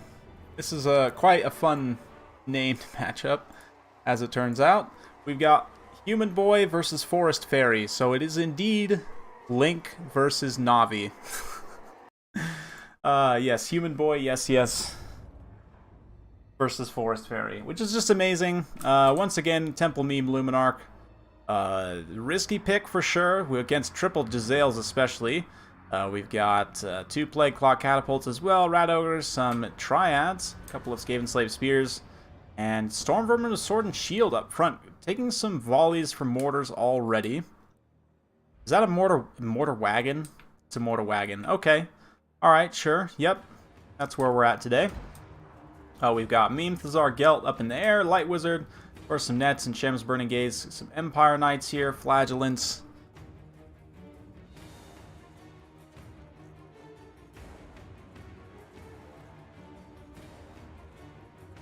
Yep. Red Alert, fun music. I don't think it's free of copyright. Most game music is actually good to go on a copyright. But, oh, rough draw there. Luminarch hitting the tree. We're going to fast forward a little bit through this artillery engagement, as I think we pretty much know how it's going to go here. Yeah, Empire eventually realizing they do kind of have to push forward here. Mortar wagons, at the end of the day, are just mortars. It's not like they do more damage than the regular mortars. You're just paying more for the ability to have your... you're paying for mobility, basically, right? Paying for the ability to move your mortars. So let's see. I don't know. Mortar wagons so far, in terms of damage value, it does look like they've been shooting the artillery crews there. And they have just about paid for themselves, so I take it back. Maybe mortar wagons are the new meta in this matchup. Certainly a build. I know, right? But it's the weird thing is it's kind of working. Both players, I would say, have interesting builds. But, oh, these are actually the Rattling guns. Okay, Teeth Breakers. I thought those were the ROR Jazales. Silly me. They come in here and just light up Balthazar. He immediately has to run for his life. Scorch going to be used on these archers. I mean, they are just archers, but still. And look at that. The Mortar Wagon actually defeats the Plague Claw Catapults. Who would have thought? The Mortar Wagon beats Plague Claw Catapults. I didn't think that was the case. I guess we all learned something new today. Maybe I underestimated Mortar Wagons. Balthazar, though, he's in trouble. He gets caught by a Howling Warp Gale, and he's going to get smashed by these Jazales here. So, yeah, shutting down the Plague Claw Catapults all well and good, but maybe should start focusing on the Jazales with those mortars now. Empire Knights... getting some chaff in the front line. They could wheel up through this gap right here as well and just charge in the center. Let's see. Mortar wagons. Where do those shots land? Still going after the Plague Claw Catapult crews, which I get. You know, try and route them off if you can. But Empire Knights eventually do find the gap I was talking about, but a little bit late. The Rat Ogres and Eshin Triads are able to collapse there. We're on the other flank, though. They did crump one of these meat shield units, but again, getting collapsed by Rat Ogres and Triads. The 2 Storm Vermin, meanwhile, are just sitting pretty in the back line, just holding as a tactical reserve. They don't really, you know, really need to feel the need to commit too much to this engagement, which is understandable. Flagellants come in. They actually trade reasonably well against the Triads and the Rat Ogres to a degree, but they are going to take a lot of damage here. And with the Temple meme gone, there's just not a lot to deal with the Skaven single entities here. So, yeah, I think we know how this ends. The Mortar Wagons, though, were not the reason why he lost, funny enough. He lost because he brought the Temple meme. But, you know, actually, if you go with, like, I don't know, a cannon plus these Mortar Wagons, maybe that actually works. Let's see. Forest Fairy here, damage value-wise. I mean, the Mortar Wagons pay for themselves. That's not something you see every day, but interesting. I'll have to kind of take a look at that again and maybe reconsider taking Mortar Wagons in this matchup. I mean, I don't know what that did for him that regular mortars wouldn't have done. Granted, but I don't know. I guess the repositioning, you know, kind of while he was advancing does help somewhat.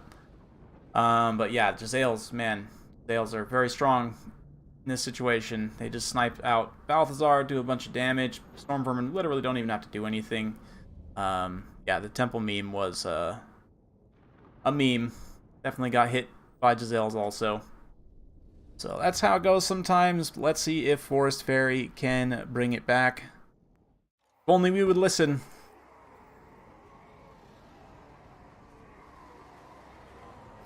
No, I mean, they routed both of the Plague Claw Catapults way, so that by itself is a pretty good amount of value. I mean, it didn't completely finish them off, but yeah. Anyway.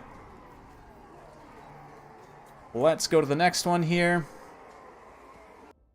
Tough day for the Empire. Let's see if, yeah, Warriors of Chaos can fare any better. Archaon versus Azag. Interesting choice. We've got 4 Biggins, 2 Black Orcs, so a very heavy infantry center. Got 2 4-boy Biggins, 4 Goblin Spider Rider Archers, a couple of Fanatics, and yeah, Azag on foot. Interesting. Foot Azag. Risky. Against Archaon, this could potentially be very risky, because Archaon can go in there and just murder him in the face. Got Chaos Feral Manticore here, some Halberds, some Marauders with Great Weapons. The Chaos Chariots are going to have a little bit of a hard time against the higher mass units, but could potentially be good. The Horse Masters as well, going to be very key. Do this win. I do like the pick of the cheap Chariots, though, honestly. They can be okay here. They don't have a lot of great targets to go after. I mean, the Goblins are really the best targets for them, but let's see. Nice charge into these Biggins. And this is the issue, is Biggins have enough mass that you can't really break through them. I mean, they did get kind of a weird side charge there. Now pull away. But just really not doing a lot, and that's the issue against those higher mass infantry like Biggins and Black Orcs. These lower tier Chariots, they just don't work quite as well as they used to before the bracing changes.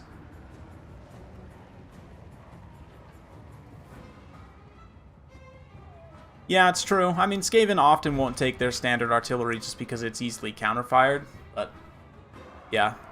Leg Claws are probably much more common against Bretonnia. But let's see. Got a Spirit Leech here on Archaon. His, you know, ultimate nemesis is Spirit Leech. But a lot of the Greenskins units have kind of been pulled out of position here. Like, Chaos was able to pull both of these Boar Boy Biggins out of position. Now they're also pulling these Spider Riders out of position, and the Manticore has an opportunity to drop on them. Maybe a little counter charge here by the Horse Masters to support in melee as well. But even just that by itself, yep, exactly. Quick terror route, get rid of those Spider Riders, get them off the field. Great initial play from the Manticore there. And with the Boar Biggins as well, just patiently approaching. There's no need to just run face first into the Greenskins, right? And that's kind of what we're seeing here from Forest Fairies. Very patiently, just utilizing those skirmish tools. You know, he's managed to win the skirmish cab fight pretty decisively. You know, beating 2 and just leaving these 2 remaining here. So that allows these others to kind of operate freely. And just, yeah, take your time, you know. No need to just face rush in. Archaon eventually does face rush in, though, and he's going to drop some piercing bolts of burning right on this blob of some high-value infantry, and this is value city right here. Oh, man. Oh, man. That is brutal, brutal damage. Let's check that out. Not too many kills, but, yeah, 695 damage value. Maybe not as much as I expected, but still. Very good stuff. Manticore moving in from behind, so the Greenskin's gonna likely get surrounded here. Not a great situation for them, but Fanatics being used on the Halberds there actually does some solid damage. And Fanatics, especially the 8-peak loons, are just so good. Chaos flank attack starting to collapse, though. We've got these Marauders with Great Weapons, going to be side charging in the Black Orcs. They'll get some great value that way. More Fanatics being used here on the Mirror Guard, just does a number on them. As they're duking it out with these Biggins, they're likely to lose that engagement, but see the Horse Masters still pursuing out in the periphery, taking care of those cav units. Manticore just kind of chilling back for the time being. Doesn't really need to feel the need to get overly involved. Again, just very patient play here, utilizing those resources. Another piercing bolts of burning going to be used here. Azag gets punched out of the blob by the Manticore, and the full brunt of that is going to fall on those Black Orcs. Very, very good damage.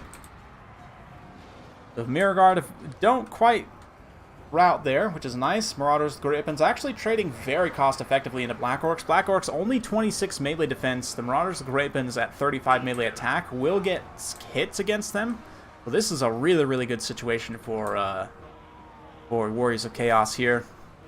Archaon also, obviously, going to be a major powerhouse in that engagement. Beat up a bunch of Black Orcs. And now the Horse Masters are coming back finally to support this center engagement. Having seen off the Spider Riders, they can now be content to throw their javelins at Biggins, which is kind of an ideal target, honestly. like kind of medium armor, you know, big hitbox, no shields. The Spider Riders are going to try and push the Horsemasters away, but the Horsemasters could win this melee fight because of their armor and, you know, better leadership and so on. They're going to choose to shoot a few javelins in the face, but, yeah. Enough presence of javelins there. We'll probably just win in a ranged fight anyway. Azag moving forward.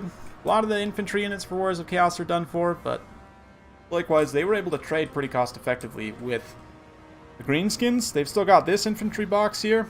Oh man, another piercing bolts of burning though. Greenskins gonna actually try and dodge this time. It does look like they're largely able to do so. A few of those Marauders feeling the heat of that instead. That's fine. Great weapons coming in. Trying to keep these Chaos Marauders in the fight here. Brutal Fanatics cast just wrecks this unit of great weapons though. So let's see. Let's see. Azag, funny enough, is still alive. Like, I was expecting him to get immediately sniped here, but Foot Azag proving to be fairly resilient.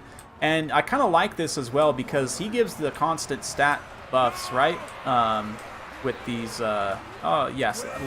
Guess he didn't bring Slagus. No, he does have Slagus Slashes. Yeah, plus 10 melee attack, plus 4 leadership in an AoE is really, really nice. That extra plus 10 melee attack in particular will just allow these Greenskins units to kind of punch above their weight class.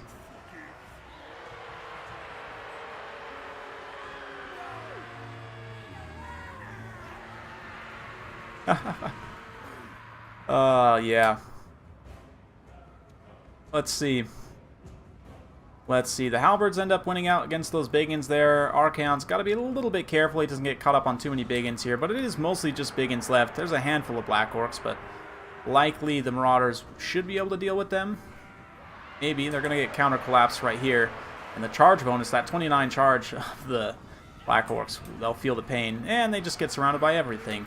So we'll fast forward a little bit. Whoops, not that. As the Javelins use up the rest of their ammunition. Archaon's going to dive in here. Horsemasters also dive in. Foot Azag wanting to come say hello, but he in fact is not able to. But the surround here could be a bit of an issue for the Greenskins leadership. The Halberds moving in from the side. Really mostly just tattered infantry here.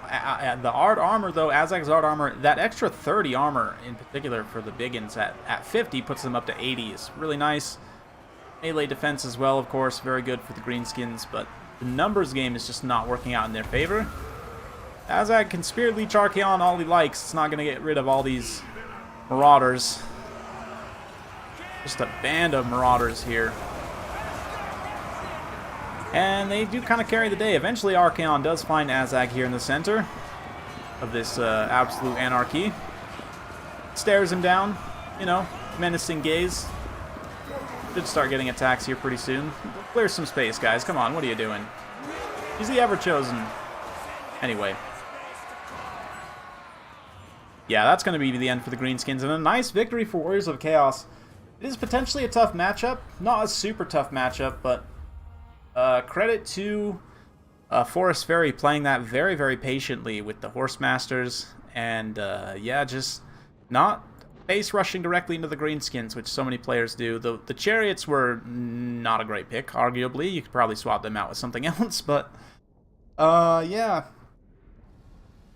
I love the Marauder Great Weapons, actually, in this matchup now. Like, to take out Black Orcs, that specific trade is so cost-effective in their favor. Archaon also, some really nice damage with the Piercing Bolts of Burning. Azag, Spear Leeching a ton of value off Archaon and doing some nice damage. Melee as well. Fanatics pay for themselves largely. The Biggins, not really, actually, interestingly enough. I mean, they didn't actually have that many large targets to fight, right? Like, same thing with these Black Orcs. They didn't actually, excuse me. They didn't have that many armored targets to fight, right? So, yeah. Forest Fairy, though, bringing it back. Let's see who can take home the crown. Forest Fairy versus Human Boy, which again is definitely my favorite of name, like just name matchup, right? That I've seen so far.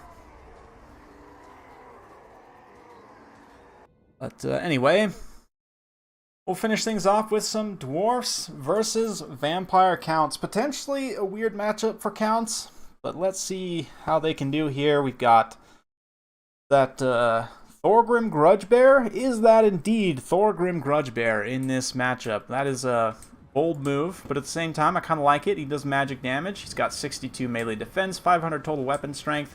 He's got this Oath of Vengeance here as well, and that's all they've taken. He hasn't taken any of the AoE buffs or anything like that. Just this Oath of Vengeance to nerf something's melee defense.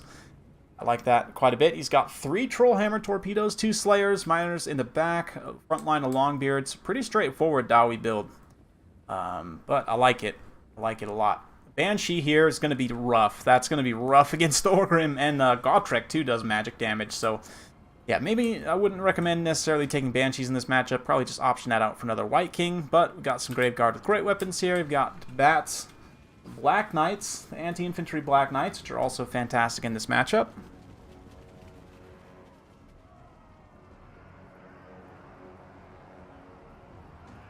Let's see what they can do, though. Right now, these magic damage heroes are just kind of maneuvering out onto the side. Trollhammer torpedoes opening up on the Sternsman in the center. Banshee comes in. The Banshee's also just not going to do a lot of damage. He has kind of low weapon strength anyway. And, yeah, Scav Scrat there. Also, again, if there's ever a matchup to potentially not take it, this is one. Zombie Summon's going to be used on the Trollhammers, but they immediately move away. Now the heroes move in. Oh, man, this is... Oh, jeez. Just brutal, brutal stuff. That Banshee immediately gets like a hit from Gotrek, a hit from Thorgrim, and she's half dead already. I mean, she's already fully dead, but you know what I mean. Yeah. Little football bombs coming in. They might do a little bit of friendly fire to Thorgrim, but not much. They're relatively accurate. As long as these guys can stay firing, that's going to be a pretty critical win condition for the Dwarfs here. Actually blasting the Fellbats just directly out of the sky. Blasting really whatever, honestly. It's fine. Yeah, this hero squad engagement is going to go pretty heavily in favor of the Dwarfs. Vlad's a potent combatant, but the Banshee really lets him down, and even the White King is just not a comparison to Gotrek and Felix. So he gets killed there, maybe. Nope, he's getting back up, but he's getting beat up by Gotrek pretty significantly. Gotrek, a little roll attack to try and cut through the Graveguard to get to him. Oh man, that can't be fun for the White King. Yeah, he's having a bad time. Looks like the Banshee's been dealt with by Thorgrim, so he comes over to help vanquish the White King. In the meanwhile, in the back line, yeah, more or less the same. Trollhammer torpedoes still continuing to hold out against zombie summons and bats. Slayers helping to kind of manage these Black Knights here, although it does look like the box is potentially starting to get opened up a little bit. The Dowie protection scheme might not hold up, but we'll see. White King crumbles to his death, just falls down. And that leaves only Vlad against these 3 heroes, and that's not a situation that Vlad wants to be in. As tanky as Vlad is, you know, these 3 in a triangle around him just circle beating him is not going to be an ideal situation for him. Thankfully, he can continue to summon zombies. The Graveguard are also starting to work their way through these lines here, and like this over here, a great engagement for these Graveguards with great weapons on the Dragonback Slayers. That is almost ideal engagement for them.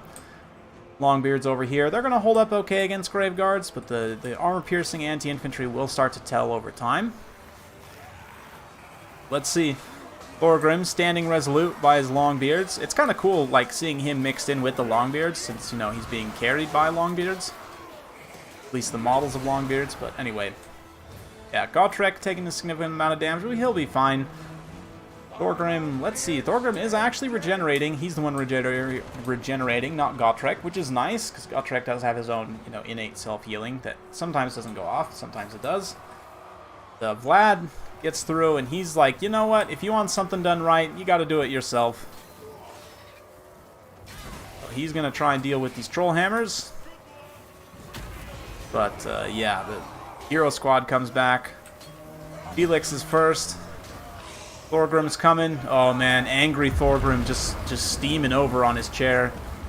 Vlad can summon all the zombies he likes, but, oh, man, that charge animation. I love Thorgrim, man. He's such a silly lord. Just go into battle on a chair. Literally just like refuses to get off his couch.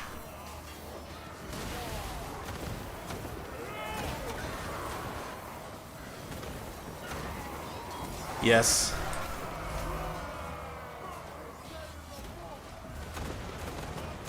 Yep, I like the hero squad combination here, actually. Gotrek might go down. We'll see. It's a fancy little dodge roll there to dodge that attack and let Felix take the brunt of it. Ooh, nice stagger. More foul magic being used. Vlad's leadership is getting dangerously low, though, and if Vlad goes down here, that is basically instant crumble for the rest of the army. There are still plenty of Graveguard with great weapons, though. They're starting to get through and cut down the Trollhammer torpedoes. Basically, all of the infantry is gone for the Dwarfs at this point. They've just got a handful of Longbeards holding out in various pockets. But, yeah. Besides the character situation, things are looking pretty grim. Now, the character situation often is what carries the Dwarfs in the late game. Let's see. Can they finish Vlad here? Or will Vlad finish Gotrek? Gotrek now the recipient of the healing from Felix. Let's fast forward a little bit through this hero fight. Gotrek does get his own doom healing there a little bit. And manages to survive so far. Does he die to zombies? Please say he doesn't die to zombies. He might die to zombies. There's a small chance he could die to zombies. Maybe not. Maybe not with Felix nearby. Oh man, poor Vlad just running for his life. Oh, and Gotrek does go down indeed. So balance of power still dead even after all this time. I mean, still dead even. It's been swinging a little bit here and there, but now all of a sudden things get turned around. It's like, oh, can Thorgrim and Felix actually hold their leadership together? That's the big question. Oh, and a nice hit on Vlad right there. Oh, the Vengeance is used on him. He's down to 26 melee defense. One more hit. Should be able to do it, but he manages to not get hit. Felix getting terrified by Vlad there. Vlad, yeah, 265 HP, just barely out of reach. Very frustrating for the Dwarfs. They do have some Trollhammer torpedoes coming back, potentially, but they've got to get through those Graveguard with great weapons first. And at this point, Felix is, yeah, he's in a bad spot, let's say. Thorgrim's also in kind of a bad spot, to be honest, but at least he doesn't count as infantry, so he's not subject to all of this bonus versus infantry from the Graveguard and the Black Knights and so on. But let's see, Vlad. Oh, Vlad goes down. Vlad goes down, so no more summon zombies and immediate leadership issues. You can see these Black Knights start crumbling. So balance of power very heavily in Vampire Count's favor at this point, but a lot of these units, yeah, you can see crumbling here. So if Thorgrim can hold out long enough, maybe he can pull this one all the way back, but his leadership is teetering right now. If he takes too much damage here, then he will rout, but he is still healing from Felix, looks like. So even though Felix is routed, the fact that he's still like caught up in this melee blob is pretty significant. A few more Trollhammer torpedoes come, land on these Graveguard. They're going to force them into crumbling. Nice point blank in the face there. But eventually the Trollhammer torpedoes will get inundated and taken out. But yeah, man, very frustrating for the Vampire Counts. Just healing Thorgrim continuing to pop off. Oh yeah, he's definitely still healing. Yeah, Vlad should have stayed out and let the Black Knights kill the Trollhammers. True that, Hank, true that. Vlad definitely should have stayed out of that engagement, because now he's let Dwarfs potentially back in the game, whereas he kind of had him on the ropes there for a second. But it may still be too much. I mean, there's still Sternsmen, Graveguard with great weapons. There's a lot to chew through for Thorgrim himself, but let's see. We'll put it on fast forward, and let's see how he can do without the healing of Felix. Help sustain him. He is going to crumble these last two units of great weapons, so it's just the Sternsmen, and now they don't have the best AP values in the world, but they do have pretty good melee defense. Felix is, yeah, unfortunately probably not going to come back. He might, if he can get out far enough in front of those Graveguard. He is 34 speed to their 27, so he might be able to get away. We'll see.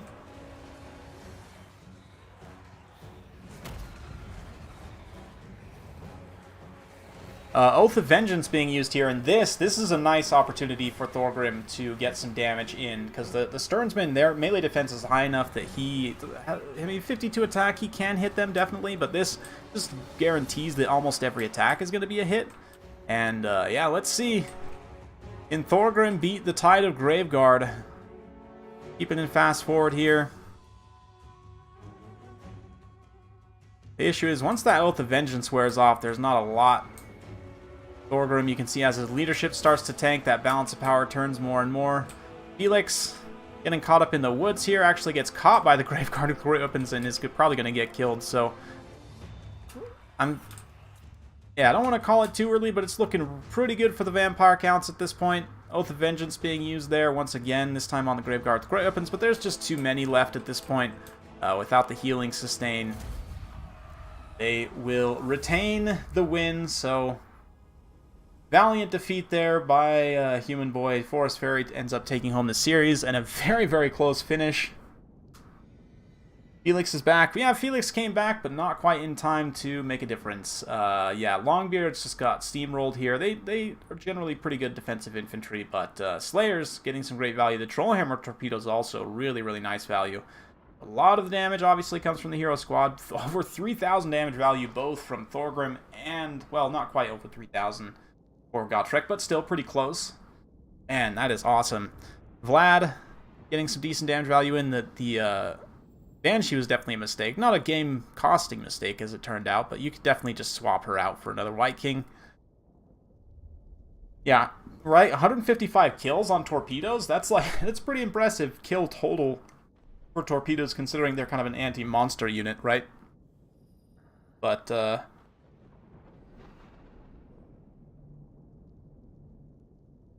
yes, Roboduck of War, you're back, and unfortunately I'm actually probably going to be ending after this one, so I have to go back and check out some of the games, but, man, what a series. Great way to end it.